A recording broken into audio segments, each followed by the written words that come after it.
আপনাদের সামনে আমি কোরআন আল কারীমের একটি সূরা সূরাতুন নাজম, এই সূরাতুন নাজমের 12 থেকে 18 নং আয়াত আমি তেলাওয়াত করেছি। প্রথমে এগুলো হচ্ছে বিশ্বনবী সাল্লাল্লাহু আলাইহি ওয়াসাল্লাম তিনি যে ইসরা করেছেন, মেরাজ করেছেন, অর্থাৎ আল্লাহ রাব্বুল আলামিন রাসূলকে দুনিয়া পরিচালনার জন্য যে ট্রেনিং দিয়েছেন, আকাশে গিয়ে নিয়ে, কোথায় নিয়ে গিয়ে বলেন সবাই?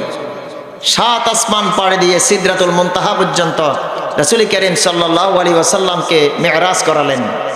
সেই দলিল হিসেবে আল্লাহ রাব্বুল আলামিন কোরআন আল কারীমের ভিতরে আয়াত সেট করে দিয়েছেন, যার জন্য আপনাদের সামনে আমি যে আয়াতগুলো তেলাওয়াত করেছি এগুলি হচ্ছে রাসূল করিম সাল্লাল্লাহু আলাইহি ওয়াসাল্লামের মেরাজের প্রমাণ। বলেন সুবহানাল্লাহ। তাহলে এর চাইতে বড় কোনো প্রমাণ পৃথিবীতে আর হতে পারে না।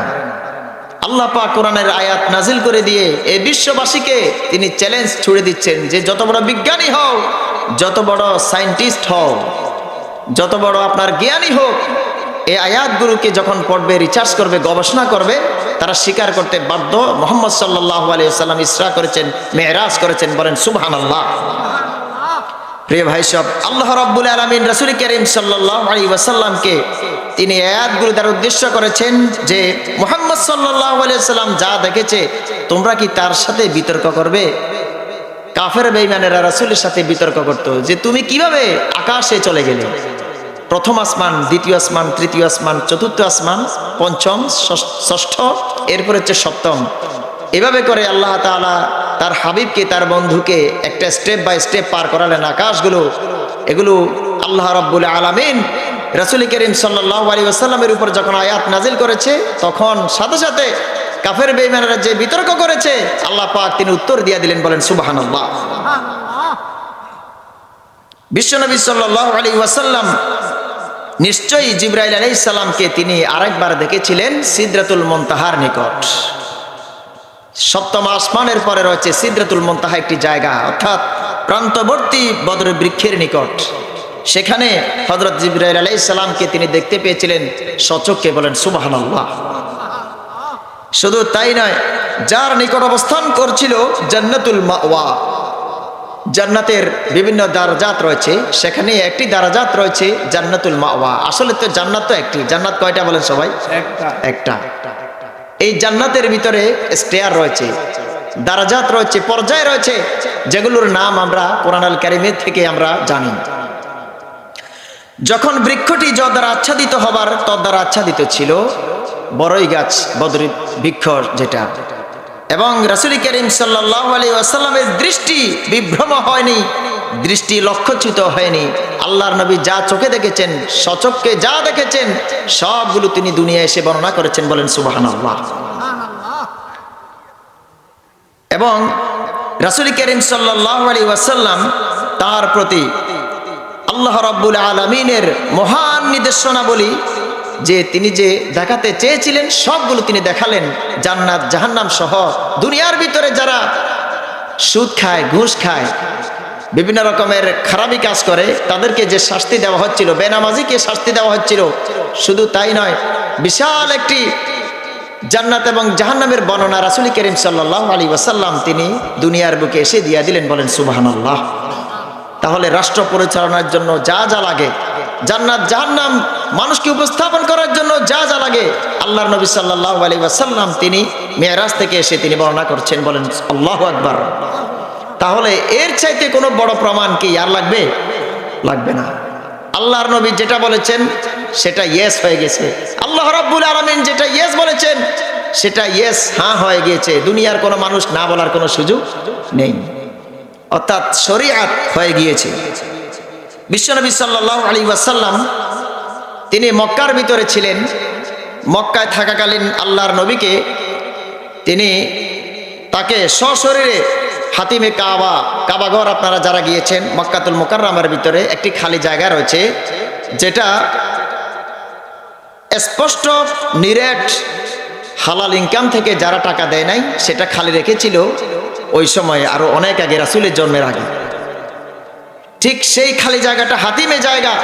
এই হাতিম জায়গাটা বর্তমানে রাসূল করিম সাল্লাল্লাহু আলাইহি ওয়াসাল্লামের আগে থেকে যেমন ছিল, এখনো পর্যন্ত বর্তমান খালি জায়গা রয়েছে। বলেন আল্লাহু আকবার। এই হাতিমে কাবার ভিতরে বিশ্বনবীকে আরাম করালেন জিবরাইল আলাইহিস সালাম। এরপরে রাসূল করিম সাল্লাল্লাহু আলাইহি ওয়াসাল্লামের শাক্কে সদর বক্ষ বিদীর্ণ করে আল্লাহর নবী সাল্লাল্লাহু আলাইহি ওয়াসাল্লামের হার্ট দিল বের করে জমজমের পানি দিয়ে ধুয়ে আবার সেলাই করে দেওয়া হয়। অর্থাৎ ইসরা মেরাজ করার জন্য আল্লাহ রাব্বুল আলামিন রাসূলের শরীরকে এইভাবে তিনি চিকিৎসা করালেন, বলেন সুবহানাল্লাহ। বিশ্বনবী সাল্লাল্লাহু আলাইহি ওয়াসাল্লাম এইভাবে করে তাকে হাতিমে কাবার ভিতরে আরাম করে হযরত জিবরাইল আলাইহিস সালাম তার সিনা সাক করলেন। এরপরে রাসূল করিম সাল্লাল্লাহু আলাইহি ওয়াসাল্লামকে ফিলিস্তিনের বাইতুল মাকদাসের নিকট নিয়ে যাওয়া হয়। আল্লাহর নবী সাল্লাল্লাহু আলাইহি ওয়াসাল্লাম যাওয়ার পথে মদিনাতুল মুনাওয়ারার ভিতরে তিনি 2 রাকাত নামাজ পড়লেন। কয় রাকাত বলেন? 2 রাকাত নামাজ পড়লেন। শুধু তাই নয়, বিশ্বনবী সাল্লাল্লাহু আলাইহি ওয়াসাল্লাম তুর পাহাড়, যেখানে মুসা আলাইহিস সালাম আল্লাহ রাব্বুল আলামিনের সাথে কথা বলার জন্য চেষ্টা করেছিল এবং কি কথা বলেছে শুধু দেখার বাকি ছিল। আল্লাহ রাব্বুল আলামিন বলেন, মুসা আমাকে তুমি দেখতে পাবে না। সেই তুর পাহাড়ের কাছেও হযরত মুহাম্মদ রাসূল আলামিন সাল্লাল্লাহু আলাইহি ওয়াসাল্লাম 2 রাকাত নামাজ পড়লেন। কয় রাকাত? 2 রাকাত।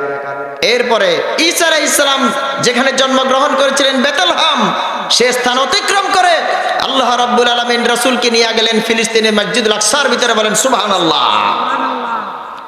বিশ্বনবী সাল্লাল্লাহু আলাইহি ওয়াসাল্লাম বুরাকের মাধ্যমে ফিলিস্তিনের মসজিদুল আকসা বাইতুল মাকদাসের ভিতরে তিনি নামাজ পড়লেন। শুধু নামাজ পড়েন নাই, সমস্ত নবীদের উপস্থিতিতে তিনি ইমামতি করলেন, বলেন সুবহানাল্লাহ। সমস্ত নবীদের রূহগুলোকে একসাথে করা হয়েছিল, সেখানে তিনি ইমাম ছিলেন। এই জন্য রাসূল করিম সাল্লাল্লাহু আলাইহি ওয়াসাল্লাম হচ্ছেন সমস্ত নবীদের ইমাম, সমস্ত নবীদের নেতা, সরদার। তিনি হচ্ছেন আমাদের নবী। আমাদের কাল কিয়ামতে যিনি সুপারিশ করবেন তিনি হলেন মুহাম্মদ আল আমিন সাল্লাল্লাহু আলাইহি ওয়াসাল্লাম। বিশ্বনবী যে যান করে গিয়েছিলেন সেটা কি দুনিয়ার কোনো বিমান? বলেন সবাই। দুনিয়ার কোনো রকেট, দুনিয়ার কোনো দ্রুতগামী যানবাহন না, তিনি বোরাক করে গিয়েছিলেন। বিদ্যুৎ গতি সম্পন্ন একটি প্রাণী, যেটা ঘোড়ার চেয়ে ছোট, গাধার চেয়ে একটু বড়, সাদা লম্বা প্রাণী বিশিষ্ট। আল্লাহ রাব্বুল আলামিন তার হাবিবকে নেয়ার জন্য যত দ্রুত সম্ভব এই যানকে তিনি তার জন্য রেখে দিলেন। আর রাসূল করিম সাল্লাল্লাহু আলাইহি ওয়াসাল্লাম সেই রাতের ভিতরে তিনি ইসরা করলেন, বলেন সুবহানাল্লাহ। তাহলে পৃথিবীর কোনো যানবাহন নেই সেই বোরাককে অতিক্রম করার। বোরাকের মতো এত দ্রুত গতি সম্পন্ন যান পৃথিবীতে আর কখনো নাজিল হবে না, কেউ কখনো তৈরি করতেও পারবে না। সব কুদরত কার হাতে? বলেন সবাই। আল্লাহ পাকের হাতে। আল্লাহ পাক ইচ্ছে করলে দুনিয়ার সব কিছুকে স্টপ করে দিতে পারেন, নাকি পারেন না? বলেন সবাই। যত বড় শক্তিধর, বাহাদুর, ক্ষমতাধর, পেশি শক্তিওয়ালা হোক, নিজেকে বড় বাহাদুর বহুত কিছু ভাবুক, আল্লাহ পাক যদি তার উপর নারাজ হয়ে যান, সে কি থাকতে পারে? কখনো থাকতে পারে না। এই জন্য আল্লাহ পাক তিনি স্বৈরাচার, যারা মানুষের উপর অত্যাচার করে, যে মানুষের উপর জুলুম করে, শুধু তাকিয়ে থাকেন। এরপরে রব্বুল আলামিন বলেন, ইন্না বাতশা রব্বিকা লাশাদীদ, তোমার প্রভুর পাকড়াও হচ্ছে সিরিয়াস পাকড়াও। সেই ধরা থেকে পৃথিবীর কোনো মানুষ নাই তার থেকে ছাড়িয়ে নিতে পারে, ঠিক কিনা? এজন্য আল্লাহ পাকের হুকুম হাকাম পালন করে আমল করি, বিনয়ী হই, তাহলে আল্লাহ রাব্বুল আলামিন ওই বান্দার উপর তিনি খুশি হয়ে যাবেন ইনশাআল্লাহ। বিশ্বনবী সাল্লাল্লাহু আলাইহি ওয়াসাল্লাম তিনি ফিলিস্তিন মসজিদুল আকসার ভিতরে নামাজ পড়লেন সমস্ত নবীদের উপস্থিতিতে। এরপরে হযরতে জিবরাইল আলাইহিস সালাম রাসূল করিম সাল্লাল্লাহু আলাইহি ওয়াসাল্লামকে তিনি মেরাজ আনলেন, ঊর্ধ্বলোক যন্ত্র, যেটা ঊর্ধ্বলোকে গমনের জন্য মেরাজ আনা হয়। সেই মেরাজ রাসূল করিম সাল্লাল্লাহু আলাইহি ওয়াসাল্লাম আরোহণ করে আস্তে আস্তে ধীরে ধীরে তিনি প্রথম আসমানে উঠলেন, বলেন সুবহানাল্লাহ। দুনিয়ার যে আসমান আপনাদের উপরে দেখেন, যে নীল আকাশ, এটা হচ্ছে দুনিয়ার প্রথম আসমান।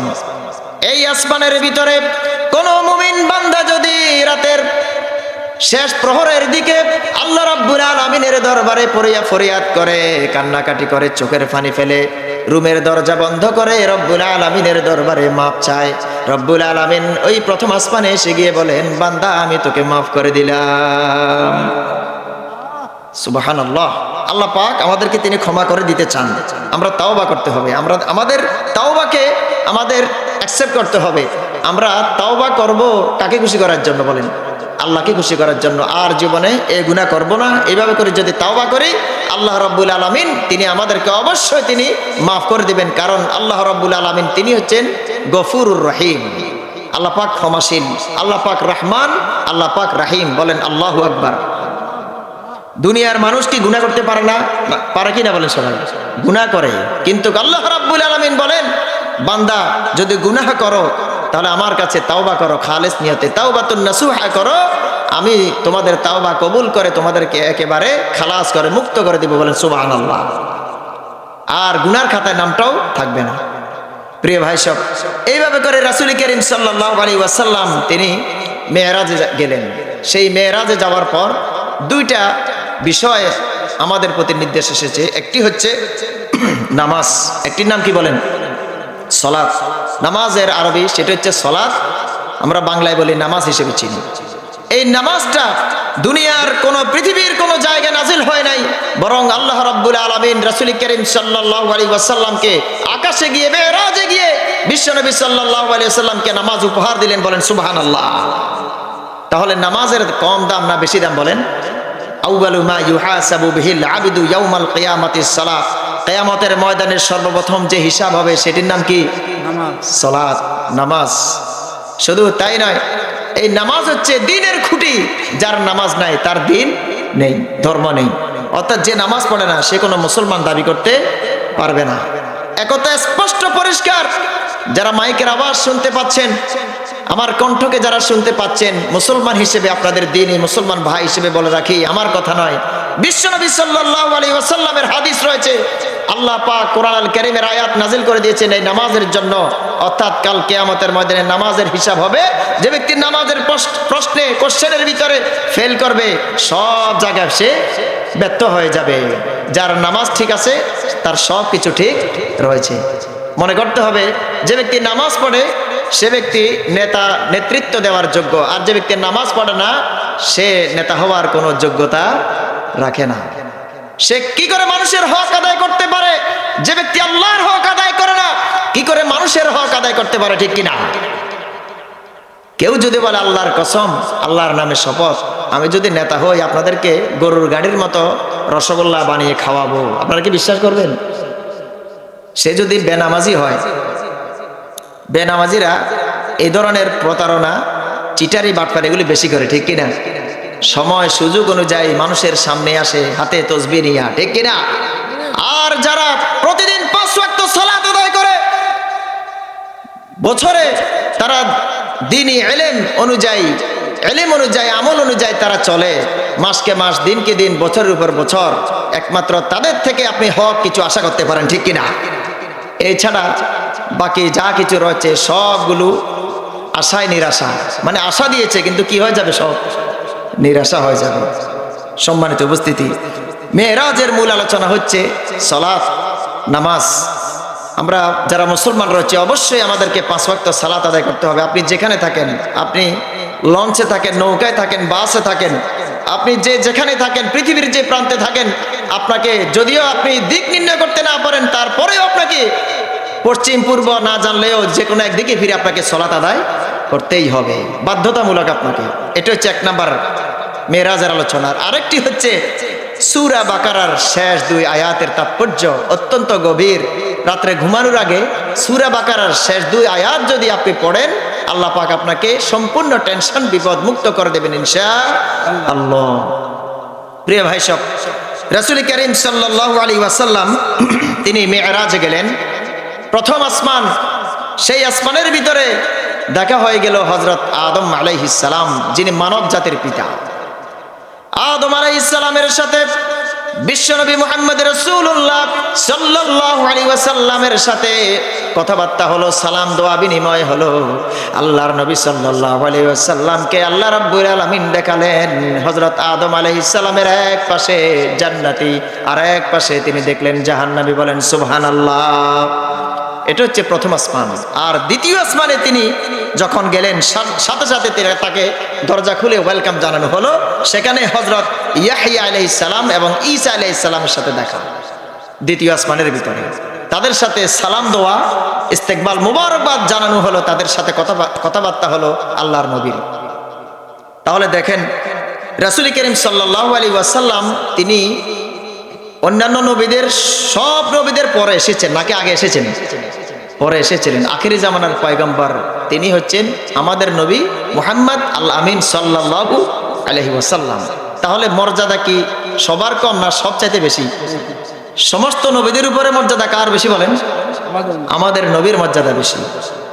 তৃতীয় আসমানে যখন রাসূল করিম সাল্লাল্লাহু আলাইহি ওয়াসাল্লাম উপরে উঠলেন মিরাজের মাধ্যমে, যে যন্ত্র, ওই যন্ত্রের মাধ্যমে উঠলেন, সেখানে হযরত ইউসুফ আলাইহিস সালামের সাথে দেখা আল্লাহর নবী।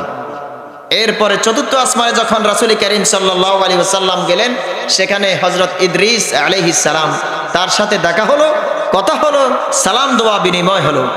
পঞ্চম আসমানে যখন রাসূল করিম সাল্লাল্লাহু আলাইহি ওয়াসাল্লামকে নিয়ে যাওয়া হয়, সেখানে হযরত হারুন আলাইহিস সালাম, তার সাথে দেখা হলো, তার সাথে মুবারকবাদ জানানো হলো, সালাম দোয়া বিনিময় হলো। এরপরে নাম্বার 6 নাম্বার আসমান, যেটা আকাশ, ষষ্ঠ আসমান, সেখানের ভিতরে হযরত মূসা আলাইহিস সালামের সাথে দেখা। মূসা আলাইহিস সালামের সাথে রাসূল করিম সাল্লাল্লাহু আলাইহি ওয়াসাল্লামের সালাম দোয়া বিনিময় হলো, মুবারকবাদ, ওয়েলকাম জানানো হলো।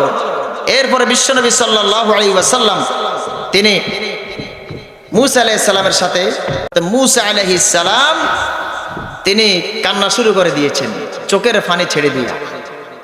মূসা আলাইহিস সালাম যখন কান্না শুরু করে দিলেন, চোখের পানি দর দর করে ঝরতেছে, আল্লাহর নবী সাল্লাল্লাহু আলাইহি ওয়াসাল্লাম তিনি জিজ্ঞেস করলেন কারণটা কি? তিনি বললেন, আমি তো মূসা আলাইহিস সালাম আমার উম্মত ছিল, আমি মূসা আলাইহিস সালাম আমার উম্মতদেরকে তো জান্নাতে নিয়ে যেতে পারে নাই। আমি লক্ষ্য করলাম আমার পরে যে একজন নবী আসবে, আখেরি জামানার পয়গম্বর নবী মুহাম্মদ রাসূলুল্লাহ সাল্লাল্লাহু আলাইহি ওয়াসাল্লাম, তার অনেক অধিকাংশ উম্মত জান্নাতি হয়ে গেল। বলেন সুবহানাল্লাহ। তিনি আফসোস করলেন যে আমার উম্মত জান্নাতে যেতে পারলো না। অতীতে নবীদের যারা উম্মত ছিল, কওম ছিল, তারা নবীদের সাথে বেয়াদবি করেছে। কি করেছে বলেন সবাই? বেয়াদবি করেছে। অনেক নবীদেরকে হত্যা করা হয়েছে, ইহুদি জাতি, অভিশপ্ত জাতিরা হত্যা করেছে। এমনকি করাত দিয়ে চিরে 2 ভাগ করে ফেলেছে। নাউজুবিল্লাহ বলেন সবাই। এত চরম নির্যাতন, নিষ্পেষণ নবীদেরকে করা হয়েছিল। এরপরে সমস্ত নবীরা দ্বীনের পথে, ইসলামের পথে, ঈমানের পথে তারা অবিচল ছিলেন। বলেন আল্লাহু আকবার। এই জন্য আল্লাহ পাক বলেন, এমনি এমনি জান্নাতে প্রবেশ করবা? অতীতে তোমাদের পূর্ববর্তী যারা ছিল, কওম যারা ছিল, নবী যারা ছিল, রাসূল যারা ছিল, আমি তাদেরকে পরীক্ষা করেছিলাম। এমন মার তাদেরকে দেওয়া হয়েছিল, তাদের জবান থেকে বের হয়েছিল, মাতা নাসরুল্লাহ, আল্লাহ রাব্বুল আলামিন কখন তুমি আমাদেরকে সাহায্য করবে? আল্লাহ পাক বলেন, আলা ইন্না নাসরাল্লাহি করিব, অবশ্যই জেনে রাখো তোমাদের জন্য আল্লাহর সাহায্য ওয়াজিব, নিকটবর্তী। বলেন আল্লাহু আকবার। তাহলে সবর অবলম্বন করতে হবে। কি করতে হবে বলেন সবাই? সবর অবলম্বন করতে হবে, ধৈর্য ধারণ করতে হবে। মুসলমানের 1 নম্বর, মুমিনের 1 নম্বর কোয়ালিটি হচ্ছে সবর অবলম্বন করা। আপনাকে মারতেছে, কাটতেছে, নির্যাতন করতেছে, নিষ্পেষণ করতেছে, যন্ত্রণা দিচ্ছে, সবর অবলম্বন করো। রাসূল করিম সাল্লাল্লাহু আলাইহি ওয়াসাল্লামের সেই কথা, সবরান আলা ইয়াসির ফাইন্না মাউইদাকুমুল জান্নাহ, হে ইয়াসিরের পরিবার, ধৈর্য ধারণ করো, তোমাদের জন্য আল্লাহর জান্নাত ওয়াজিব হয়ে গেছে। বলেন আল্লাহু আকবার। বিশ্বনবী সাল্লাল্লাহু আলাইহি ওয়াসাল্লামের কলিজার টুকরা সাহাবী, রাসূলকে বিশ্বাস করার কারণে, রাসূলের উপরে ঈমান আনার কারণে, আল্লাহর উপরে ঈমান আনার কারণে, শুধুমাত্র এই বিশ্বাসের কারণে হযরত ইয়াসির রাদিয়াল্লাহু তাআলা আনহুর পরিবারের উপর কি নির্যাতন, নিষ্পেষণ, তার স্ত্রীকে হত্যা করা হয়েছিল, আবু জাহেল হত্যা করেছে। এমনকি তার ছেলে আম্মার রাদিয়াল্লাহু তাআলা আনহু, তাদেরকে কি অমানবিক নির্যাতন। রাসূল করিম সাল্লাল্লাহু আলাইহি ওয়াসাল্লাম তাদের পাশ দিয়ে যাচ্ছেন আর বলতেছেন, একটু সবর করো, আল্লাহ পাক তোমাদের জন্য জান্নাত রেখেছেন। বলেন আল্লাহু আকবার। এই জন্য মুসলমান হিসেবে আজকে বিভিন্ন দেশে দেশে আমরা দেখতে পাই আমাদের মুসলমানদেরকে মারতেছে। মায়ানমার বলেন, ফিলিস্তিন বলেন, বিশ্বের দেশে দেশে মুসলমানদেরকে বিভিন্ন রকমের হেয় প্রতিপন্ন করা হচ্ছে, নাকি হচ্ছে না বলেন? মায়ানমারে মুসলমানদেরকে জবাই করা হচ্ছে, বৃদ্ধ বৃদ্ধা থেকে শিশু পর্যন্ত কেউ রেহাই পায় নাই। এরপরে ফিলিস্তিন, অভিশপ্ত ইহুদিবাদ, এই সন্ত্রাসীরা, পৃথিবীর শ্রেষ্ঠ দুর্ধর্ষ ঢাকাত সন্ত্রাসী ইহুদিরা আমাদের মুসলমান ভাইদেরকে ফিলিস্তিনে, সেখানে দিনের পর দিন অনাহারে এরপরে বিভিন্ন রকমের মানসিক বিভিন্ন কষ্ট দিয়ে দিয়ে তাদেরকে শেষ করে দিচ্ছে, ঠিক কিনা? বছরের পর বছর তাদেরকে নিঃশেষ করার জন্য আমাদের পূর্ণভূমি ফিলিস্তিন থেকে তাদেরকে হটানোর জন্য তারা চেষ্টা চালাচ্ছে। আল্লাহ পাক কাল কিয়ামতের পূর্বে অবশ্যই ফিলিস্তিনকে মুসলমানদের দখলে নিয়ে আসবেন আবার, ঠিক কিনা? এটা আমাদের নবীদের পূর্ণভূমি, সমস্ত নবীদের পদচারণা ছিল এই ফিলিস্তিন মসজিদুল আকসা। মসজিদুল আকসা কেন্দ্রিক সেখানে নবীদের অনেক রকমের তাদের সেখানে বস্তু তারা পরিচালনা করত, দেশ পরিচালনা করত, রাষ্ট্র পরিচালনা করত, এই বিশ্বকে নেতৃত্ব দিতে অনেকেই, অনেক নবী রাসূলরা সেখানে পদচারণা করেছিলেন। এই জন্য এটা মুসলমানদের পূর্ণভূমি, ঠিক কিনা? আজ ইহুদিবাদ সন্ত্রাস তারা ফিলিস্তিন মসজিদুল আকসাকে দখল করার জন্য অভিশপ্ত যত কাফের কুফার যারা রয়েছে, মুনাফিক যারা রয়েছে, তাদেরকে একসাথে নিয়ে একজোটে তারা হামলা চালাচ্ছে। আমরা বলে রাখি, আল্লাহ রাব্বুল আলামিন তিনি অতীতের যত স্বৈরাচার ছিল, নমরুদ ছিল, ফেরাউন ছিল, হামান ছিল, আবু জাহেল, উতবা, সাইবা, মুগীরা, আব্দুল্লাহ ইবনে উবাই, মুনাফিক যারা ছিল, এই সকল লোকদেরকে আল্লাহকে বিদায় করতে পেরেছিলেন নাকি পারেন নাই? পেরেছেন। সুতরাং ভবিষ্যতেও যত রকমের ফেরাউন আসবে, এসবগুলোকে আল্লাহ পাক তিনি কুদরতিভাবে তিনি শেষ করে দেবেন ইনশাআল্লাহ। শেষ করার দায়িত্ব আমাদের না, শেষ করার দায়িত্ব কার বলেন? আল্লাহ পাকের দায়িত্ব। আমাদের সবর অবলম্বন করতে হবে। প্রিয় ভাই সব, রাসূল করিম সাল্লাল্লাহু আলাইহি ওয়াসাল্লামকে সপ্তম আসমানে সেখানে আবার নিয়ে যাওয়া হয়। হযরত ইব্রাহিম আলাইহিস সালাম তার সাথে দেখা, মুসলিম মিল্লাতের পিতা, জাতের পিতা হযরত ইব্রাহিম আলাইহিস সালামের সাথে দেখা। তিনি তার সাথে মোবারকবাদ, ওয়েলকাম, স্বাগতম জানিয়ে সালাম দোয়া বিনিময় করলেন। এরপরে রাসূল করিম সাল্লাল্লাহু আলাইহি ওয়াসাল্লামকে সপ্তম আসমানের পরে সিদরাতুল মুনতাহা একটা জায়গা রয়েছে, এটা কোরআনের আয়াত, সিদরাতুল মুনতাহা। আপনাদের অনেকের বাচ্চার নাম আছে কিনা? সিদরাতুল মুনতাহা আছে, অনেকে মুনতাহা রাখে, এগুলি কোরআনের আয়াত, এটি ভালো একটি নাম। সেই সিদরাতুল মুনতাহা শেষ প্রান্তে বড়ই গাছ একটি রয়েছে। রাসূল করিম সাল্লাল্লাহু আলাইহি ওয়াসাল্লামকে সেখানে নিয়ে যাওয়া হয়। আর এখান থেকে আল্লাহর নবী সাল্লাল্লাহু আলাইহি ওয়াসাল্লাম নিজের চোখে তিনি জান্নাত দেখতে পেলেন, জাহান্নাম দেখতে পেলেন। বলেন আল্লাহু আকবার। রাসূল করিম সাল্লাল্লাহু আলাইহি ওয়াসাল্লামের সাথে আল্লাহ রাব্বুল আলামিনের কথা হয়েছে, দেখা হয়েছে। তা কেমন হয়েছে?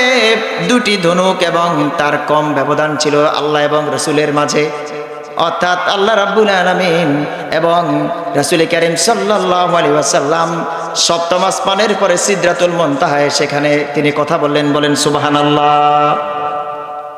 তার বন্ধুর সাথে তিনি কি কথা বলেছেন, কি আচরণ করেছেন, আল্লাহ রাব্বুল আলামিন রাসূলকে জবান দিয়া তিনি দুনিয়ার ভিতরে এসে বর্ণনা করালেন। বলেন আল্লাহু আকবার। এরপরে রাসূল করিম সাল্লাল্লাহু আলাইহি ওয়াসাল্লামকে আল্লাহ রাব্বুল আলামিন উপহার দিলেন 50 ওয়াক্ত নামাজ। কত ওয়াক্ত নামাজ? এখন আমরা কি পড়তে পারতাম? 50 ওয়াক্ত। 5 ওয়াক্ত নামাজের ভিতরে অনেকে এক ওয়াক্তও পড়ে না ঠিক মতো, ঠিক কিনা? আছে না এরকম মুসলমান? আছে। শীতকাল আসলে মনে হচ্ছে জমে ধরেছে, ঠিক কিনা? এইভাবে করে অনেকে বেনামাজি হয়, নামাজ পড়ে না। যার আপনাদেরকে আগেই বলেছি, যার নামাজ নাই সে মুসলমান দাবি করার কোনো হক অধিকার নেই, সে অন্য ধর্মের লোক। মুসলমান যদি হয়, নামের আগে যদি আপনি নাম দেখেন মুসলমান, আমরা ভাবি সাধারণত সে অবশ্যই নামাজটা পড়েন, তত 5 ওয়াক্ত সে ফরজ আদায় করেন। কিন্তু দেখা গিয়েছে দুর্ভাগ্যক্রমে নাম হচ্ছে নূর ইসলাম, কিন্তু 1 ওয়াক্ত নামাজও পড়ে না। আর আমি ভাবেছি বাহ, ইসলামের নূর মানে ইসলামের আলো, কিন্তু সে 1 ওয়াক্ত নামাজও পড়ে না। আল্লাহ পাক এদেরকে হেদায়েত দান করুন, সবাই বলেন আমিন। বিশ্বনবী সাল্লাল্লাহু আলাইহি ওয়াসাল্লাম তার উপরে যখন 50 ওয়াক্ত সালাতকে ফরজ করা হয়েছিল, সাথে সাথে তিনি এরপরে জান্নাত জাহান্নাম সব কিছু যা দেখার তিনি দেখলেন। দেখার পরে আল্লাহ রাব্বুল আলামিন তার রাসূলকে দুনিয়ার বুকে রিটার্ন করাচ্ছেন। সাথে সাথে আস্তে আস্তে আস্তে আস্তে হযরত মূসা আলাইহিস সালামের সাথে দেখা। মূসা আলাইহিস সালাম ওনার সাথে কথা বললেন, আল্লাহর নবীর সাথে কথা বললেন আল্লাহ রাব্বুল আলামিন আপনাকে কি উপহার দিয়েছে। আল্লাহর নবী বললেন 50 ওয়াক্ত সালাত উপহার দেওয়া হয়েছে। তখন মূসা আলাইহিস সালাম তিনি বললেন, এত 50 ওয়াক্ত সালাত আপনার উম্মত কখনো পড়তে পারবে না, আপনি আবার যান আল্লাহ রাব্বুল আলামিনের দরবারে অ্যাপ্লিকেশন করেন, আবেদন করুন, সাথে সাথে হয়তো কমাতে পারে। এভাবে কমাতে কমাতে 5 ওয়াক্ত 5 ওয়াক্ত কত ওয়াক্ত বলেন? 5 ওয়াক্ত। এই 5 ওয়াক্ত আবার হযরত মূসা আলাইহিস সালাম তিনি আবার এটার জন্য তিনি বললেন, আপনি আবার এটা নিয়ে 5 ওয়াক্ত নিয়ে আবার যান, একটু কমান। তখন আল্লাহ রাব্বুল আলামিন রাসূল করিম সাল্লাল্লাহু আলাইহি সাল্লামের জবান থেকে আর না শব্দ আর বাহির করার নাই, অর্থাৎ 5 ওয়াক্ত সালাত ফরজ হয়ে গিয়েছে। কত ওয়াক্ত? 5 ওয়াক্ত। গায়েব থেকে আওয়াজ এলো, হে রাসূল করিম সাল্লাল্লাহু আলাইহি ওয়াসাল্লাম, 50 ওয়াক্ত সালাত দিয়েছিলাম, 50 ওয়াক্ত সালাতের ভিতরে 5 ওয়াক্ত সালাত যদি আপনার কোনো উম্মত আদায় করে, 50 ওয়াক্তের আমল নামায় তার সওয়াব লেখা হয়ে যাবে। সুবহানাল্লাহ, কত বড় অপরচুনিটি, সুবর্ণ সুযোগ আমাদের জন্য এসেছে এটা। তাহলে রাসূল করিম সাল্লাল্লাহু আলাইহি ওয়াসাল্লাম তিনি এই নামাজটা পেয়েছিলেন মেরাজে গিয়ে। ইসরা মেরাজ করালেন, বিশাল একটি দায়িত্ব আল্লাহ রাব্বুল আলামিন তার হাবিবকে দুনিয়ার বুকে পাঠিয়ে দিয়ে তিনি এই ট্রেনিংটা তিনি চালু করালেন। ট্রেনিংটা গ্রহণ করে তিনি প্রেসিডেন্ট ছিলেন, এই ট্রেনিংটা গ্রহণ করে তিনি বিশ্বকে নেতৃত্ব দিয়েছিলেন, এই ট্রেনিংটা গ্রহণ করে তিনি সমস্ত যুদ্ধের ভিতরে তিনি বিজয় লাভ করেছিলেন। বলেন সুবহানাল্লাহ। দুনিয়ার কোনো ট্রেনার আল্লাহর নবীকে ট্রেনিং দেয় নাই। আমরা যারা এখানে স্কুল কলেজ মাদ্রাসা রয়েছি, আমাদেরকে ট্রেনিং দেয় ট্রেনাররা, ঠিক কিনা? আপনারা যারা এখানে বিভিন্ন প্রতিষ্ঠানের সাথে, বিভিন্ন সরকারি বেসরকারি প্রতিষ্ঠানের সাথে জড়িত রয়েছেন, আমাদেরকে ট্রেন আপ করে কিছু লোক আছে না আমাদের সাথে, যারা অভিজ্ঞ এক্সপিরিয়েন্সফুল, তারা আমাদেরকে কি দেয়? ট্রেনিং দেয়। ওই ট্রেনিং না আবার কাকের আওয়াজ, বকের আওয়াজ, শিয়ালের আওয়াজ, কুকুরের আওয়াজ, এরকম ট্রেনিং বাংলাদেশে কি দেওয়া হয়েছিল মাঝখান দিয়ে, নাকি হয় নাই? বলেন হয়েছিল। আল্লাহ পাক এদেরকে পৃথিবী থেকে, বাংলাদেশ থেকে, মুসলমানদের মন থেকে তাদেরকে দূরে সরে দিয়েছেন। বলেন সুবহানাল্লাহ। তাহলে মুসলমান যদি হই, আমি যদি ট্রেনিং নিই, আমার ট্রেনিংটা হতে হবে মনুষ্যত্ব বোধে আমার বাঁচতে হবে। সেটা কি ট্রেনিং দিচ্ছি আমি যদি শিয়ালের ডাকের ট্রেনিং দিই, মুরগির ডাকের ট্রেনিং দিই, তাহলে আমি আমার বাচ্চাদেরকে কি শেখাবো? স্কুল কলেজ মাদ্রাসার স্টুডেন্ট যারা রয়েছে তাদেরকে আমি কি শেখাবো? এইভাবে করে বাংলাদেশের শিক্ষা ব্যবস্থাকে নাস্তিক্যবাদের শিক্ষা ব্যবস্থায় চালু করার ষড়যন্ত্র করেছিল, ঠিক কিনা? এই জন্য বাংলাদেশের সমস্ত ছাত্রছাত্রী সচেতন, আলহামদুলিল্লাহ বলেন সবাই। আপনারা এখানে অনেক শিক্ষক রয়েছেন, আপনাদের গর্বের বিষয়টা, বাংলাদেশের বর্তমান ছাত্রছাত্রীরা সবচাইতে বেশি সচেতন, আলহামদুলিল্লাহ। এদেরকে দমন করার জন্য আর ভারতীয় কোনো আগ্রাসন, ভারতীয় কোনো আধিপত্য বিস্তার করে কোনো লাভ হবে না। আমাদের বাংলাদেশের প্রতি ইঞ্চি জায়গা হেফাজত করার দায়িত্ব বাংলাদেশের সমস্ত মুসলমানদের, ঠিক কিনা? বাংলাদেশের সমস্ত নাগরিকদের, সে হিন্দু হোক, বৌদ্ধ হোক, খ্রিস্টান হোক, মুসলমান হোক, বাংলাদেশের বুকে যারা অবস্থান করবে আমরা আমাদের তারা ভাই, সে হিন্দু হোক, বৌদ্ধ হোক, ঠিক কিনা? তারাই আমাদের বাংলাদেশকে হেফাজত করবে। ভারতীয় কোন নাস্তিক্যবাদী কোন আধিপত্য বাংলাদেশের বুকে আর আগ্রাসন দেখাতে পারবে না, ঠিক কিনা? প্রিয় ভাই সব, আল্লাহ রাব্বুল আলামিন আমাদেরকে যেন এই নামাজটা, অন্তত 5 ওয়াক্ত সালাতটা যেন তিনি আমাদেরকে দিয়ে কায়েম করান, প্রতিষ্ঠা করান। সালাত নিজেও আদায় করব আর প্রতিষ্ঠা করব। আকিমুস সালাত আকিমুদ্দিন, নামাজ প্রতিষ্ঠা করুন, দিনকে প্রতিষ্ঠা করুন। শুধু নিজে নিজে নামাজ পড়লে হবে না, শুধু নিজে নিজে ইসলাম মানলে হবে না। আপনার আশেপাশে যারা বেনামাজি রয়েছে, ইসলাম সম্পর্কে যারা জানে না, যারা নাস্তিক্য মতবাদের দিকে দৌড়ায় রাত দিন, তাদেরকে আস্তে আস্তে আপনি বুঝান যে আল্লাহর পথ, রসুলের পথ, কোরআনের পথ, হাদিসের পথ। দুনিয়ার জীবন কত বছরের জীবন ভাই? 60 বছর, 70 বছর। আপনি মনে করেন যারা 5 তলা, 10 তলা, 20 তলা বিশাল বিশাল বিল্ডিং এর মালিক, তারা শান্তিতে রয়েছে, এটা ভাবেন? অশান্তি আর অশান্তি। আপনারা মনে করেন ইউরোপ আমেরিকা যারা থাকে তারা খুব শান্তিতে রয়েছে, আসলে কি শান্তিতে আছে? বলেন শান্তিতে নাই। তাদের পারিবারিক জীবন, ফ্যামিলিগত স্ট্রাকচার, এগুলো ব্রোকেন, ঠিক কিনা? সবগুলো ভাঙ্গা, সব শেষ হয়ে গেছে। শুধুমাত্র ইসলামের দিকে তাকিয়েছে সারা বিশ্ব, ঠিক কিনা? এই জন্য একমাত্র শান্তির পথ হচ্ছে ইসলাম। একমাত্র মানুষকে শান্তি এনে দিতে পারে একমাত্র আল্লাহর দিন, আল্লাহর ধর্ম, যেটা আল্লাহ রাব্বুল আলামিন বলেন ইন্নাদ-দীনা ইনদাল্লাহিল ইসলাম। আল্লাহর কাছে একমাত্র গ্রহণীয় ধর্মের নাম হচ্ছে ইসলাম। প্রিয় ভাই সব, রাসূল করিম সাল্লাল্লাহু আলাইহি ওয়াসাল্লাম ইসরা করালেন দুনিয়ার ভিতরে, ইসরা করেছেন দুনিয়ার ভিতরে, আর মেরাজ করেছেন কোথায়? আকাশে। এই ইসরা এবং মেরাজ দুইটা বিষয়। একটি হচ্ছে বাইতুল্লাহ মসজিদুল হারাম থেকে ফিলিস্তিন মসজিদুল আকসা পর্যন্ত, এটার নাম হচ্ছে ইসরা। এটার নাম কি বলেন? ইসরা। আর ফিলিস্তিন মসজিদুল আকসা থেকে সপ্তম আকাশ পাড়ি দিয়ে সিদরাতুল মুনতাহা পর্যন্ত যা কিছু অবলোকন করেছেন, দেখেছেন বিশ্বনবী সাল্লাল্লাহু আলাইহি সাল্লাম, এটার নাম হচ্ছে মেরাজ। এটার নাম কি? মেরাজ। এই ইসরা এবং মেরাজ তিনি করলেন সকালবেলায়। বিশ্বনবী সাল্লাল্লাহু আলাইহি ওয়াসাল্লাম মক্কার ভিতরে ফিরে আসলেন। ওই যে ডাকাত সর্দার যারা ছিল, আবু জেহেল, আবু লাহাব, উতবা, সাইবা, মুগীরা, বড় বড় দুর্ধর্ষ ডাকাত যারা ইসলামের বিরুদ্ধে রাত দিন লেগে থাকতো, রাসূলকে অপমান করত, রাসূলকে পাগল বলতো, গণক বলতো, জাদুকর বলতো, এই সমস্ত লোকগুলো যখন শুনল মুহাম্মদ রাত্রে বেলায় সে নাকি তার প্রভুর সাথে, তার মনিবের সাথে দেখা করতে গিয়েছে, এই সামান্য একটু সময়ের ভিতরে কি এভাবে সম্ভব?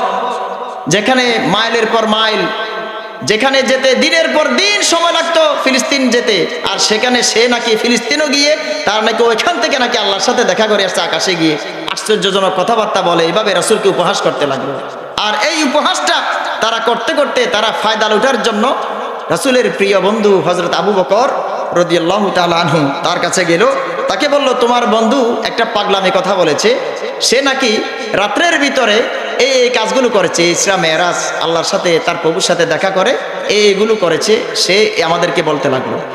আবু বকর সিদ্দিক রাদিয়াল্লাহু তাআলা আনহু কাফেরদের থেকে শুনে বলতে লাগলো যে এই কথাটা তোমাদেরকে কে বলেছে? তারা বলল, তোমার বন্ধু মুহাম্মদ বলেছে। আবু বকর রাদিয়াল্লাহু তাআলা আনহু যেই না শুনলেন মুহাম্মদ বলেছে, সাথে সাথে তিনি বলতে লাগলেন, অবশ্যই অবশ্যই বিশ্বনবী মুহাম্মদ রাসূলুল্লাহ সাল্লাল্লাহু আলাইহি ওয়াসাল্লাম সত্য বলেছে, বলেন সুবহানাল্লাহ। তিনি সিদ্দিক হয়ে গেলেন। আল্লাহর নবী সাল্লাল্লাহু আলাইহি ওয়াসাল্লাম অত্যন্ত ভালোবাসতেন। আল্লাহর নবীকে মক্কায় থাকাকালীন যারা সবচাইতে বেশি সহযোগিতা করেছে সেই পরিবারটি হচ্ছে আবু বকর সিদ্দিক পরিবার, বলেন সুবহানাল্লাহ। আবু বকর রাদিয়াল্লাহু তাআলা আনহু রাসূলের একদিকে কি বন্ধু। বিশ্বনবী সাল্লাল্লাহু আলাইহি ওয়াসাল্লাম সর্বপ্রথম 4 জনকে দাওয়াত দিয়েছেন। কয়জনকে বলেন?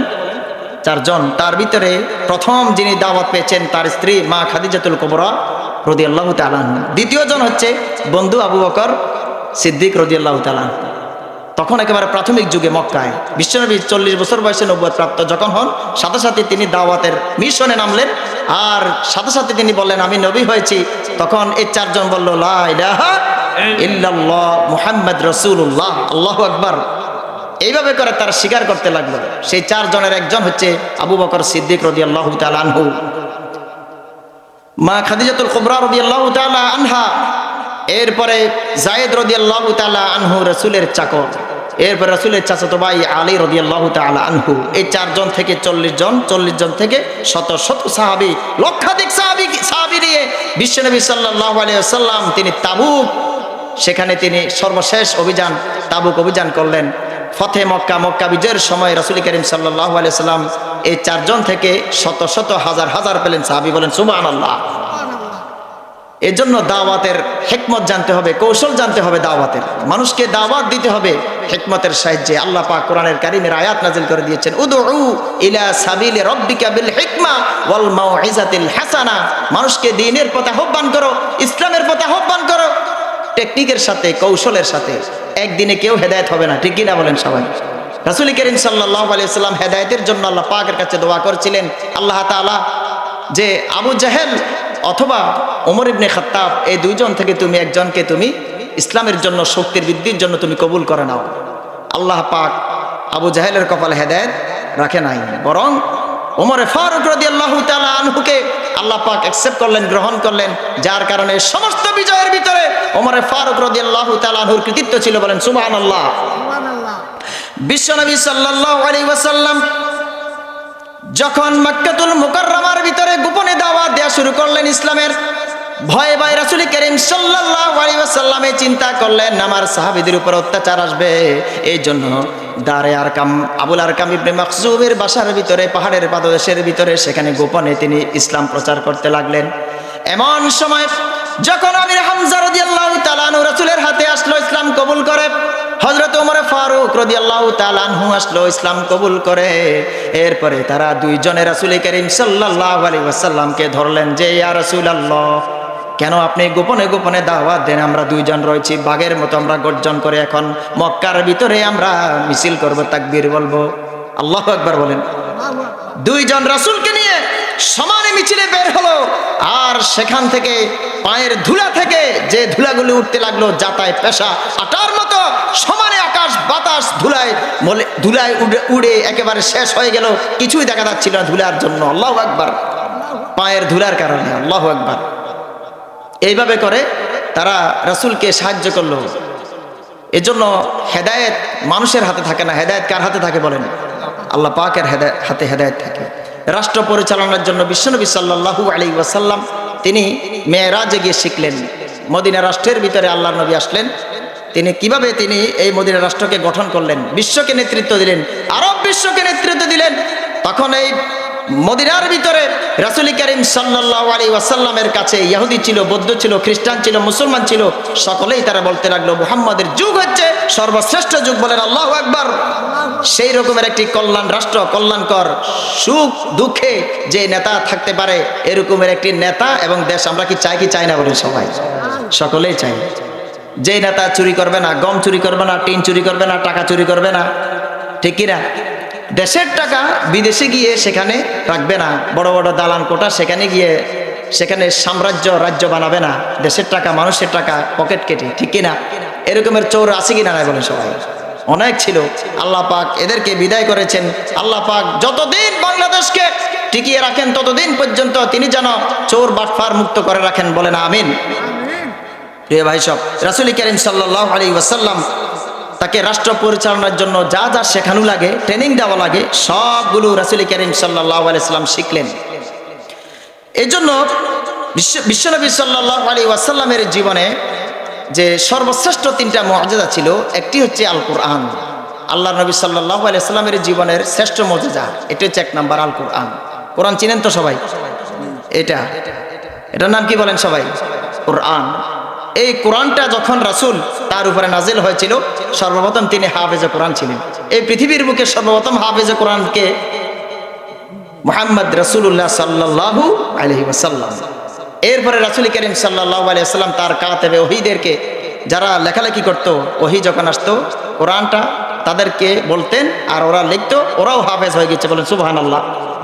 এত প্রখর জ্ঞানের অধিকারী ছিল সাহাবায়ে কেরাম রাদিয়াল্লাহু তাআলা আলাইহিম আজমাইন। আমরা তো মনে করি অক্সফোর্ডের ছাত্ররা জ্ঞানী, আমেরিকার ছাত্ররা, বড় বড় ইউনিভার্সিটি, ইউরোপ, আমেরিকা, বিভিন্ন দেশের বড় বড় বিশ্ববিদ্যালয়ের ছাত্ররা জ্ঞানী। সবার চাইতে সবচেয়ে বড় জ্ঞানী ছিল রাসূল করিম সাল্লাল্লাহু আলাইহি ওয়াসাল্লামের বিশ্ববিদ্যালয়ের ছাত্ররা, সাহাবায়ে কেরাম রাদিয়াল্লাহু তাআলা আলাইহিম আজমাইন। বলেন আলহামদুলিল্লাহ। সেই রকমের ছাত্রদের থেকে আমাদেরকে শরিয়া খুঁজতে হবে, ঠিক কিনা? ইসলামিক ল খুঁজতে হলে সাহাবায়ে কেরামদেরকে তালাশ করতে হবে। সাহাবায়ে কেরামদেরকে তালাশ করতে গিয়ে মুহাম্মদ সাল্লাল্লাহু আলাইহি ওয়াসাল্লামকে আমরা তালাশ করে পেয়ে যাব ইনশাআল্লাহ। এই জন্য আল্লাহ রাব্বুল আলামিনের নবী তিনি বলেছেন সুম্মাল্লাযিনা ইয়ালুনাহুম, যে আমার পরে আমার সাহাবীরা, তারপরে তাবেঈরা। বলেন আল্লাহু আকবার। মানুষ হাদিস পড়ে, কোরআনের আয়াত পড়ে। আপনি কোরআনের আয়াত পড়েন, 1 হরফে 10 নেকি। কত নেকি? আপনি অর্থ বুঝেন আর না বুঝেন, শুধু আলিফ বললেন 10 নেকি, লাম বললেন 10 নেকি, মিম বললেন 10 নেকি, তাতে কোনো সমস্যা নেই, পড়েন। কিন্তু এই কোরআনের আয়াতগুলো যে অর্থ রয়েছে, তাফসীর রয়েছে, মাঝে মধ্যে একটু ঘাটাঘাটি করেন, তাহলে এই কোরআনের স্বাদ আপনি পেয়ে যাবেন ইনশাআল্লাহ। এই কোরআন এমন একটি কোরআন, বিশ্বনবী সাল্লাল্লাহু আলাইহি ওয়াসাল্লামের জীবনের শ্রেষ্ঠ মুআজিজা ছিল, যার কারণে রাসূল করিম সাল্লাল্লাহু আলাইহি ওয়াসাল্লাম আল্লাহ রাব্বুল আলামিন তিনি চ্যালেঞ্জ করে দিয়েছেন বিশ্ববাসীর বুকে। কাফের বেঈমানদের জন্য চ্যালেঞ্জ দিচ্ছেন যে তোমরা যদি এরকম সত্যবাদী হও, কোরআনের মতো করে একটি সূরা, একটি আয়াত তোমরা নিয়ে এসো। আসলে কেউ কি পারবে? কেউ কি পেরেছিল? কেউ পারে নাই। আল্লাহ রাব্বুল আলামিন কোরআন আল কারীমের ভিতরে বলেন ওয়াইন কুনতুম ফি রাইবিম মিম্মা নাযালনা আলা আবদিনা ফাতু বিসূরাতিম মিন মিথলিহি ওয়াদউ শুহাদাআকুম মিন দুনিল্লাহি ইন কুনতুম সাদিকিন। আল্লাহ রাব্বুল আলামিন বলেন আমি আমার বান্দার প্রতি যা অবতীর্ণ করেছি, অর্থাৎ আল্লাহ রাব্বুল আলামিন রাসূলের উপরে কোরআনকে অবতীর্ণ করেছেন। কি অবতীর্ণ করেছেন বলেন? কোরআন রাসূলের উপর অবতীর্ণ করেছেন 40 বছর বয়সে হেরা পাহাড়ের গুহায়। সে ব্যাপারে তোমাদের কোনো সন্দেহ থাকলে তার মতো করে একটি সূরা, এই কোরআনের 114টি সূরা রয়েছে। কতটি সূরা? 114টি, 114টির ভিতরে একটি সূরা তোমরা নিয়ে এসো। কেউ কি পারবে?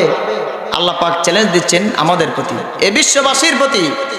এবং শুধু তাই নয়, আল্লাহ রাব্বুল আলামিন তিনি বলেন, তোমরা তোমাদের অন্যান্য সাহায্যকারীদেরকে আহ্বান করো। বড় বড় জ্ঞানী যারা রয়েছে, অনেক বড় জ্ঞানী, পণ্ডিত, সাহিত্যিক, কবি অনেক রয়েছে। কত কবিতা লেখে, নারী নিয়ে কবিতা লিখে, এরপরে গাছগাছালি প্রকৃতি নিয়ে কবিতা লেখে, এরকম আছে কিনা না বলুন সবাই।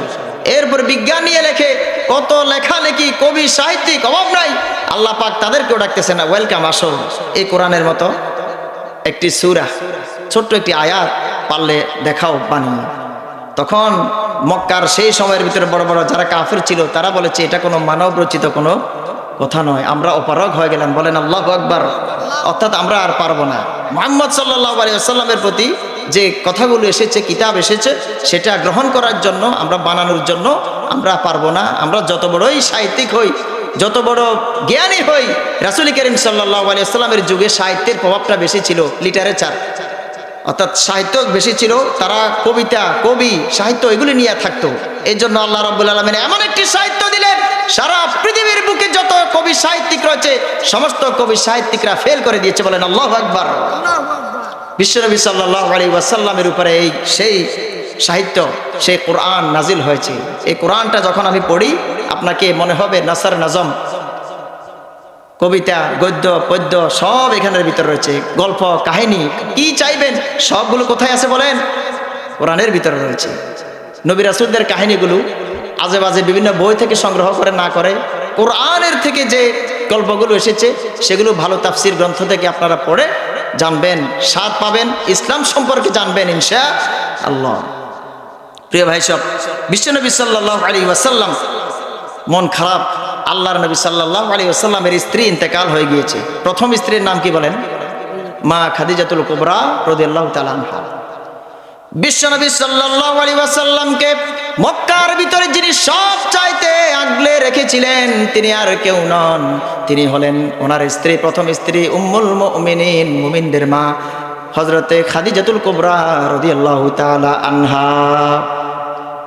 এমন দুঃখের সময় রাসূল সাল্লাল্লাহু আলাইহি ওয়াসাল্লাম স্ত্রী খাদিজাতুল কুবরা রাদিয়াল্লাহু তাআলা আনহাকে পেলেন। যখন আল্লাহর নবী মক্কার ভিতরে, তিনি হাত রাখার জায়গা ছিল না, পা রাখার জায়গা ছিল না, আল্লাহর নবীর অর্থ সম্পদ ছিল না, ইয়াতিম নবী, অসহায় অবস্থায় তিনি সমাজের ভিতরে চাকরি করতে লাগলেন। এমন সময় আল্লাহর নবীর চরিত্র দেখে, বিশ্বনবী সাল্লাল্লাহু আলাইহি ওয়াসাল্লামের আচার আচরণ দেখে, মুআমালাত, মুআশারাত, বিজনেস, তার কৌশল দেখে আল্লাহর নবী সাল্লাল্লাহু আলাইহি ওয়াসাল্লামকে মা খাদিজা বিয়ের প্রস্তাব দিলেন, বলেন সুবহানাল্লাহ। তার যোগ্যতা, চরিত্র এগুলো দেখে আল্লাহর নবী সাল্লাল্লাহু আলাইহি ওয়াসাল্লামকে প্রস্তাব দিলেন। এরপরে রাসূল করিম সাল্লাল্লাহু আলাইহি ওয়াসাল্লামের সাথে বিয়ে হয়। এরপরে মা খাদিজাতুল কুবরা রাদিয়াল্লাহু তাআলা আনহা তিনি এক পর্যায়ে ইন্তেকাল করলেন। খুব দুঃখ পেলেন বিশ্বনবী সাল্লাল্লাহু আলাইহি ওয়াসাল্লাম। শুধু তাই নয়, বিশ্বনবী সাল্লাল্লাহু আলাইহি ওয়াসাল্লামকে ছোট্ট অবস্থায় তার আম্মা জান ইন্তেকাল হয়ে গিয়েছে, জন্মের পূর্বে বাবা ইন্তেকাল হয়ে গিয়েছে। এরপরে রাসূল করিম সাল্লাল্লাহু আলাইহি ওয়াসাল্লামের দাদা তাকে লালিত পালিত করেন। এরপরে দাদা মারা যাওয়ার পর বিশ্বনবী সাল্লাল্লাহু আলাইহি ওয়াসাল্লামের চাচা আবু তালেব তাকে লালিত পালিত করেন। শুধু তাই না, আবু তালেব রাসূলকে এত ভালোবাসতো, বিশ্বনবী সাল্লাল্লাহু আলাইহি ওয়াসাল্লামকে বুকে নিয়ে অন্যান্য তার ছেলেদেরকে দূরে সরিয়ে তিনি চাদরে বসাতেন, বলেন সুবহানাল্লাহ। আবু তালেব এরকম ছিলেন। আব্দুল মুত্তালিব এমন ছিলেন যে তার ছেলেরা ছিল, আবু তালেব সহ অন্যান্য তার ছেলেরা ছিল, ভয় তার সামনে আসতো না। আব্দুল মুত্তালিব তার দাদা তার নাতিকে তার চাদরের সামনে বসিয়ে বলতো, খবরদার আমার নাতির সাথে তোমরা বেয়াদবি করবে না, আল্লাহু আকবার। এরপরে দাদা ইন্তেকাল হয়ে গেল, সম্পূর্ণ দায়িত্ব ভার আসলো রাসূল করিম সাল্লাল্লাহু আলাইহি ওয়াসাল্লামের চাচা আবু তালেবের উপরে। অথচ আবু তালেব জান্নাতে গিয়েছে না জাহান্নামে গিয়েছে, বলেন সবাই? জাহান্নামে গিয়েছে। তার কারণ হলো রাসূল করিম সাল্লাল্লাহু আলাইহি ওয়াসাল্লাম ইন্তেকালের সময়, চাচার ইন্তেকালের সময় বললেন, চাচা শুধু লা ইলাহা ইল্লাল্লাহ একটু বলুন, কালিমা পড়ুন।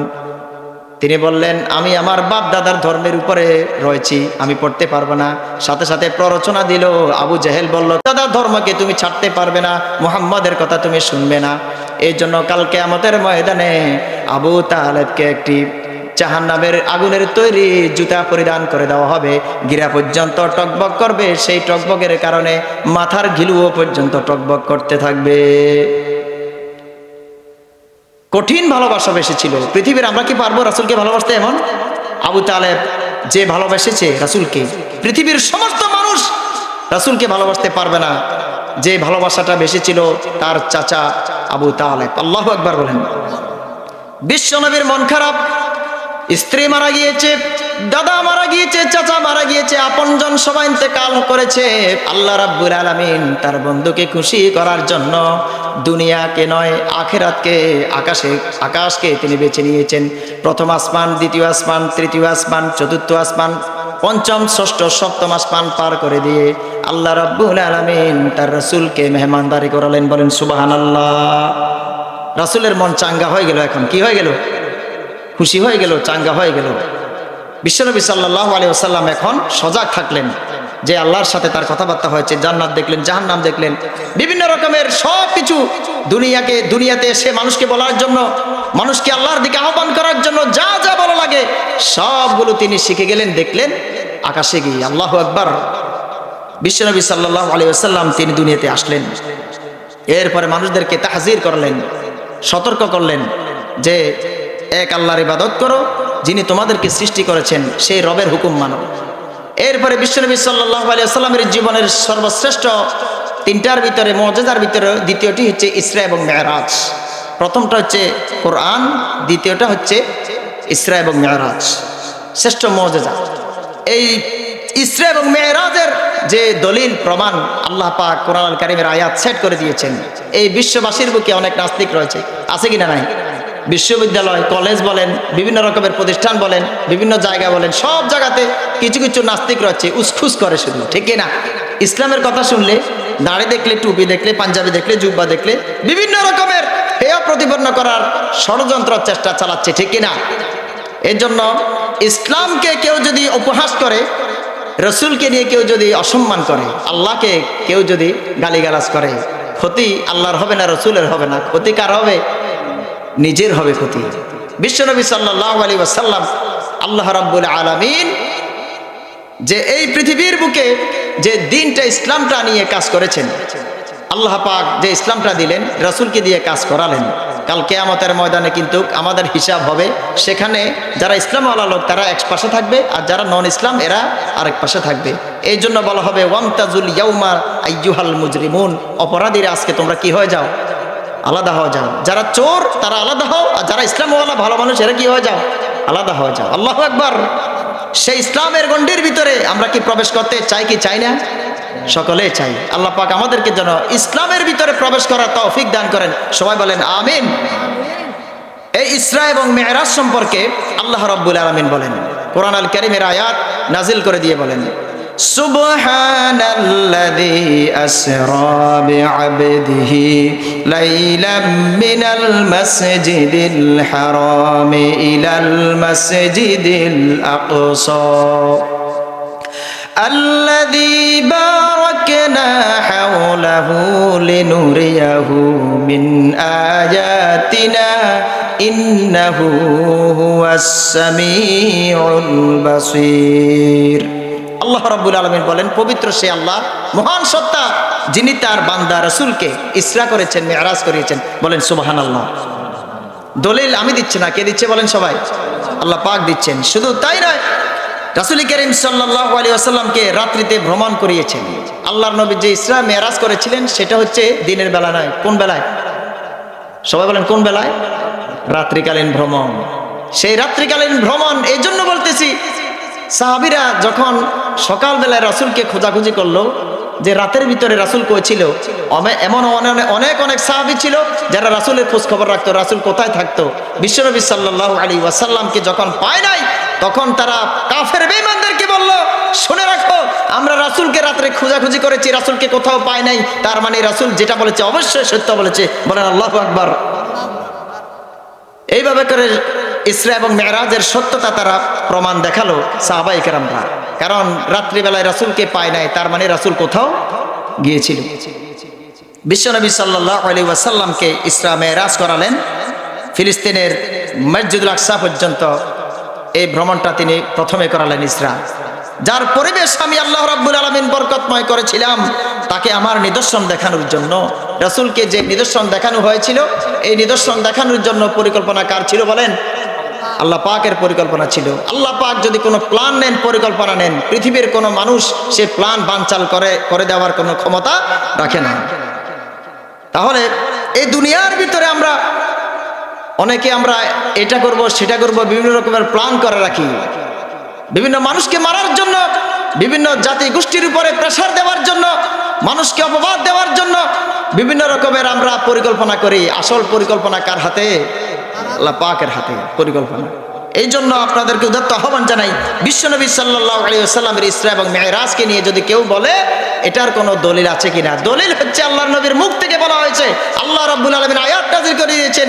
এটার চাইতে বড় দলিল পৃথিবীর বুকে কোনো বাবার সন্তান নাই আর নাযিল করে দিতে পারে, ঠিক কিনা? কেউ যদি এটার অস্বীকার করে, কোনো দলিল চায়, মনে করতে হবে সে হচ্ছে মুনাফিক। সে কি? মুনাফিক। বিশ্বনবী সাল্লাল্লাহু আলাইহি ওয়াসাল্লামের সর্বশ্রেষ্ঠ মুজিজার ভিতরে দুইটা বললাম আপনাদেরকে। একটি নাম হচ্ছে কি? কোরআন। আরেকটা নাম হচ্ছে কি?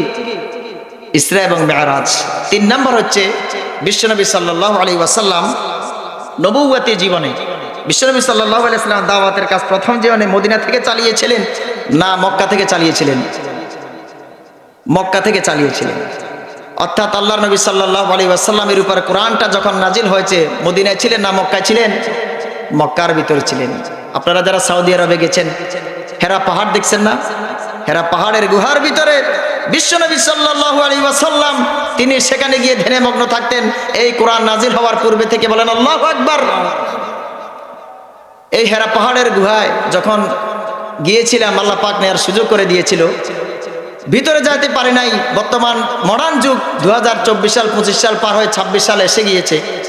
এই হেরা পাহাড়ের গুহার ভিতরে আমি এখনো তরুণ যুবক, আমার সাহস করে নাই ভিতরে যাওয়ার জন্য, ওঠার জন্য, অথচ সমতল করে দেওয়া হয়েছে, ঠিক কিনা? কিন্তু সেই যুগে বিশ্বনবী সাল্লাল্লাহু আলাইহি ওয়াসাল্লাম তিনি প্রতিদিন সেখানে গিয়ে ধ্যানে মগ্ন থাকতেন। এই সমাজের মানুষদেরকে নিয়ে চিন্তা করতেন, সমাজের যে বর্বর সেখানে অত্যাচার, জুলুম, নিষ্পেষণ, সেগুলি নিয়ে তিনি চিন্তায় থাকতেন হেরা পাহাড়ের গুহার ভিতরে। আর মা খাদিজা সেখানে খাবার নিয়ে যেতেন। আল্লাহু আকবার। কত বড় ত্যাগ স্বীকার করেছেন তার স্ত্রী। বিশ্বনবী সাল্লাল্লাহু আলাইহি ওয়াসাল্লাম ওহীপ্রাপ্ত হলেন আর তিনি সমাজের ভিতরে দাওয়াত দিতে লাগলেন, ইসলামকে প্রচার করতে লাগলেন। এমন সময় রাসূল করিম সাল্লাল্লাহু আলাইহি ওয়াসাল্লামের ইসলাম প্রচার দেখে হাসাহাসি করতে লাগলো আবু জাহেল, আবু লাহাব, তার পরিবারবর্গ। বিশ্বনবী সাল্লাল্লাহু আলাইহি ওয়াসাল্লামের উপরে বিভিন্ন রকমের অপবাদ দিতে লাগলো। শুধু তাই নয়, এই যুগে যদি কোনো আলেম, কোনো উলামা তারা যদি ইসলামকে নিয়ে প্রচার করে, কোরআনকে নিয়ে প্রচার করে, হাদিসকে নিয়ে প্রচার করে, দাড়ি রাখে, টুপি রাখে, পাঞ্জাবি পরে, তাদেরকে বলা হয় ধর্ম ব্যবসায়ী। আর যারা বছর কেন্দ্রিক, 5 বছর কেন্দ্রিক তাসবিহ নিয়ে আসে, তাদেরকে ধর্ম ব্যবসায়ী বলে না, ঠিক কিনা? ধর্ম ব্যবসায়ী হুজুররা নয়, আলেমরা নয়। ধর্ম ব্যবসায়ী হচ্ছে যারা প্রতি 5 বছর অন্তর অন্তর হাতে তাসবিহ আর মাথায় টুপি, পাঞ্জাবি পরে, আর এক ওয়াক্তের নামাজ কয়েক ওয়াক্তে পড়ে, ঠিক কিনা বলে সবাই? এই মসজিদে আসরের নামাজ, ঠাস করে আরেক মসজিদে গিয়ে সেখানে আরেকটা আসরের নামাজ, আরেকটা মসজিদে গিয়ে আসরের নামাজ, 5 বার আসরের নামাজ পড়ে। এরকমের লোক নেতা আছে কিনা না বলেন সবাই?